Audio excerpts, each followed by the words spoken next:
to Fly Tampa Fly. Thanks for joining us today. This podcast exists to inspire and grow the aviation small business community in the Greater Tampa Bay area. We're looking to connect with like-minded people who are looking to grow profitable aviation-centric ventures while staying on task with the greater purpose. Also, in the near future, we're looking to highlight small aviation business owners, so if you know of anyone that fits the bill and is looking to practice their interviewing skills, please connect us. We would love to share their story with our fast-growing community. Today, we have some news for you. We only do this once a month, so there's quite a bit of news, but let's get right into it. Oh yeah, always like, subscribe, hit the bell, share us on YouTube, and we have a newsletter, so if you want to subscribe to the newsletter, please reach out to us and we'll add you to that newsletter distribution list. You can do that via our social media. All right, real quick, the House recently passed the following bills. H.R. 3410, which has to do with civil supersonic flight. This would require the Federal Aviation Administration to issue new rules allowing civil supersonic flight in the United States. The United States has not allowed supersonic flights since 1973. So this seems to be some sort of tech arms race that we're involved in to be the best in the world, if you will. And I hope we win. USA, USA. HR 2247 is the digital airman and medical certificates. Right now you have to physically present your certificates. If this passes, this would allow pilots to use digital versions of their certificates when required to present such documentation to FAA inspectors, law enforcement, etc., etc. HR 6267, this is a bill to fund a GAO, a government accounting, I forgot what the O stands for, some office, government accounting office, fund their study about digital document adoption. This would direct the Government Accountability Office to study barriers to adopting digital documentation for aircraft parts. And their overall goal is to improve the traceability and help in the prevention of counterfeit components. And then finally, HR 6427, which would give GA, General Aviation Airports, flexibility for projects. This will allow them flexibility for construction progress in their efforts to meet specific demands for things such as state highway, runway, taxiway, ramp, and pavement types of standards. And those are some examples. So they're trying to make it more flexible for these airports because they're receiving federal funding, but they have to meet state level transportation requirements as well. The next step for all these bills is to be approved by the Senate, so they're not fully approved and instituted yet. They've got finished with the House, now they need to go to the Senate. All right, we keep talking about the world of drones. It's growing and it's growing fast, so definitely something to consider for those of you who are looking to get into the aviation world. The U.S. Army recently took delivery of its first Sikorsky Black Hawk helicopter that could fly without a pilot. They call it their optionally piloted Black Hawk. It's designated UH-60M X-ray. The aircraft is based on their optionally piloted aircraft, which was the UH-60 Alpha model. That Alpha model served as a technology demonstrator prototype and has been flying experimentally for more than a decade as part of what's called the DARPA program, Defense Advanced Research Projects Agencies. What it comes down to is Sikorsky is created this for the Army. The Army's accepted their first optionally piloted platform, and over the coming months, Army test pilots and engineers are going to evaluate the aircraft in autonomous and remotely piloted modes across complex real-world mission scenarios, i.e., how many pilots can they replace? And that's okay. It's just what it is. Technology's getting better. But my advice to you guys is, yes, learn to fly. Yes, learn to become a pilot, but definitely make sure you're starting to delve into the world, get your toe into the world of unmanned flying machines, because they're already here and they're coming. They're only going to grow in number. Self-flying helicopters. While we're on the subject of self-flying, Robinson Helicopter, they're typically known for their conventional rotorcraft, but they recently combined their uncrewed aircraft system activities with one of their subsidiaries, Ascent Aerosystems, to form Robinson Unmanned. The new business unit will develop small drones and self-flying helicopters built around the Robinson R-44 and R-66 platforms. The R-44 uncrewed variants will be for heavy lift cargo and agricultural operations such as crop spraying. And then, of course, the more robust R-66 turbine truck will be equipped to handle defense logistics. In addition to the uncrewed rotorcraft additions, Robinson Unmanned will also offer small unmanned aerial systems capable of operations in heavy rain, snow, or dust, extreme temperatures, and winds up to 50 miles per hour. For example, they're going to have a pocket size that's called the Helios. It's a pocket-sized drone for high-risk environments, and this drone is going to weigh less than half a pound and will be deployable by hand. So once again, unmanned systems are coming. So if you're looking to get in the world of a small aviation-centric business, that's looking like a good place to be. Manned aircraft are going to be around for a while, no doubt, but you got to prepare. If you want to build something sustainable, you got to be prepared for the changing technology, of course. All right, a little bit of aviation business, aviation business development. Electric vertical takeoff and landing developers, they continue to make progress towards commercial service. The industry's attention has focused on aircraft certification timelines and technical milestones. However, some are warning that within the industry, there seems to be an overlook of challenges with regards to building and training the maintenance workforce needed to keep these aircraft flying at scale. Once again, this is another opportunity. Even though it's unmanned and being built, it still needs to be maintained. Something to consider. While electric motors may have fewer moving parts than traditional turbine engines, they introduce challenges around thermal management, power distribution, and system level monitoring. Also, electric vertical takeoff and landing technicians will also need to understand high voltage electrical systems, battery performance, and software driven diagnostics. For example, the company Eve Mobility, they have already been building their Tech Care service support system to address these future maintenance challenges. The program is intended to provide operators with an integrated support across the maintenance, spare parts, and training. What it boils down to is that even if electric vertical takeoff and landing aircraft prove to be more reliable or easy to maintain, they will still require a maintenance workforce that does not yet exist at scale. And of course, this can become a potential bottleneck as the EVTOL fleets grow. Of course, when it comes down to hard, cold cash flow, maintenance capacity directly affects aircraft availability, turnaround times, and dispatch reliability. If your aircraft aren't flying, then your customers aren't paying and you have no cash flow. So this presents future aviation small business startups with potential opportunity. That's why we're sharing these slides with you for things, future business opportunities for you to consider within the aviation world.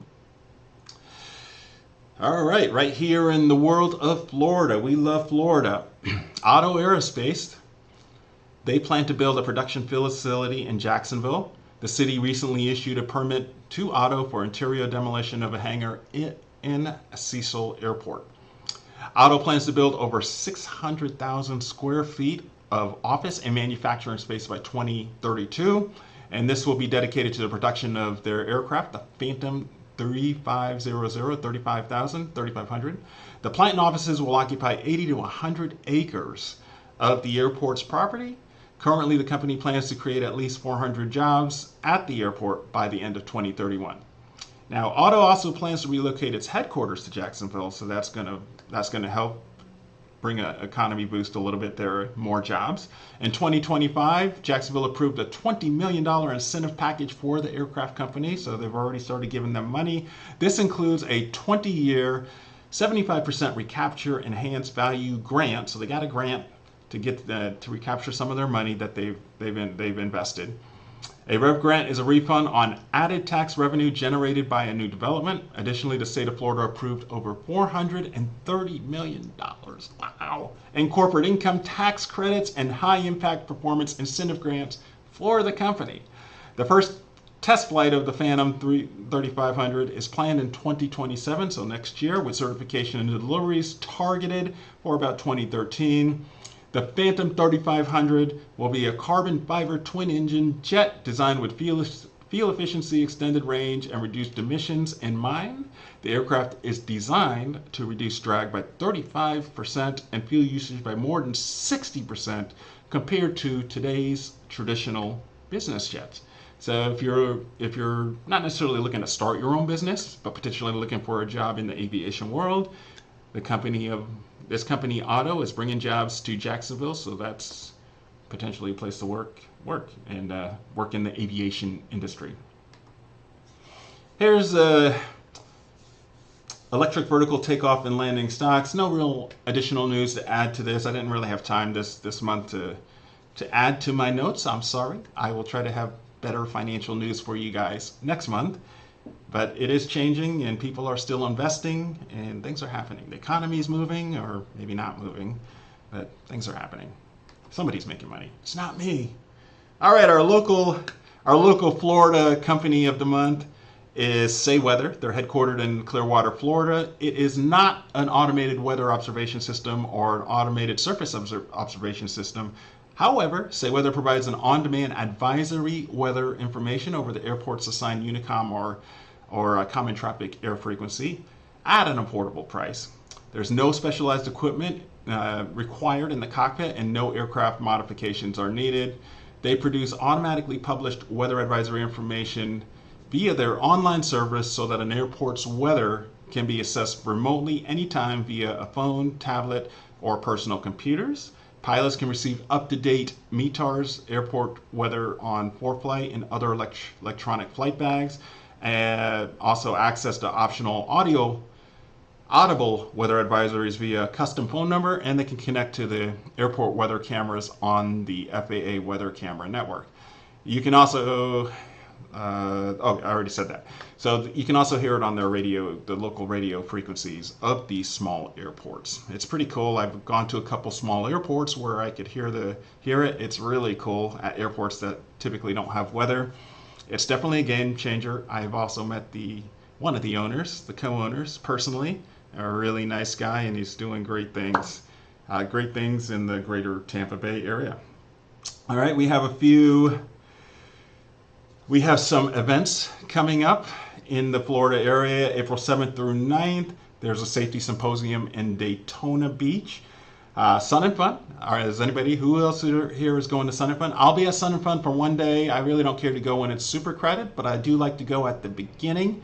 So I will be there on the first Tuesday when they're setting up, and you get to watch people practice, and you just have less crowds to deal with. But I am going to enjoy Sun and Fun for a few hours on the first day. And then April 21st through 23rd, you have the Maintenance, Repair, and Overhaul Americas in Orlando, if you're looking to get into that world of maintenance, repair, and overhaul. And then in May, you have the Future of Vertical Flight Conference or Forum in West Palm Beach, Florida. So there's a bunch of activities coming up, and we also have more aviation industry events at our website listed there in the slide. If you're looking to network and get into the world of aviation, don't know where to start, there's a whole lot of networking events and these kind of conferences. They do cost, but one thing I like to point out to people is if you are limited on funds, a lot of these conferences really rely on a lot of volunteer help. And volunteering at these kind of conferences is a way to get in for free. You won't get to go to the VIP events unless you pay, but you'll get into the event, and you will meet the VIPs, if you will. So anyway, something to consider if you're using I'm low on funds as an excuse. You no longer have an excuse to go to these events and start networking and making your dream become a reality. AOPA Scholarships, as always, AOPA Foundation Scholarship Program, April 1st through June 31st for the spring, and you'll receive a decision by October. And we don't have the fall application period yet, but I suspect it's going to be in the October to December timeframe. Either way, ongoing, AOPA is always offering scholarships.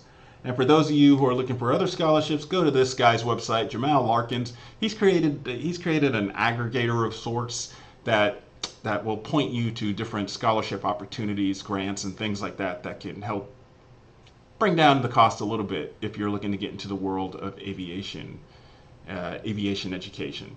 And you don't have to be just a pilot. There's scholarships for all other types of jobs within the world of aviation, like maintenance, air traffic controllers, anything like that. So don't think that you have to be a pilot only to apply for these scholarships.